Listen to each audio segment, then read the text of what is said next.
Alain Delon s'est éteint à l'âge de 88 ans le 18 août. L'une des icônes du cinéma français à la carrière cinématographique impressionnante, a également été réalisateur, producteur ou encore chanteur. Et Alain Delon avait été le président du jury de l'élection Miss France à plusieurs reprises. La première fois, c'était en 2000. Alors très convoité à l'époque, sa présence avait à la fois étonné et beaucoup plu. Un joli coup de la part de la société Miss France et surtout de Geneviève de Fontenay alors à sa tête à cette époque-là.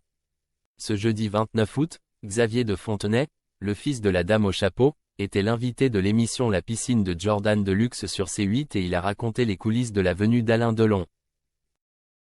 Chaque année le jury du concours de beauté en prime sur TF1 est composé de célébrités. C'était ma mère et moi qui prenions le téléphone et qui les appelions, raconte Xavier de Fontenay. Avant d'évoquer la présence de l'acteur, on a eu Alain Delon, qui à ce moment-là était très convoité et n'allait pas n'importe où. Il avait accepté de venir. Jordan Deluxe a alors souhaité en savoir plus et notamment comment Alain Delon avait accepté de venir. Comment sa mère et lui avaient réussi à le convaincre? Je lui avais trouvé une affaire au Japon et pour me remercier, il m'a dit « Écoutez, vous m'avez trouvé une affaire alors je vais venir gracieusement à l'élection Miss France. » Alors qu'à ce moment-là, il ne faisait rien sans être payé.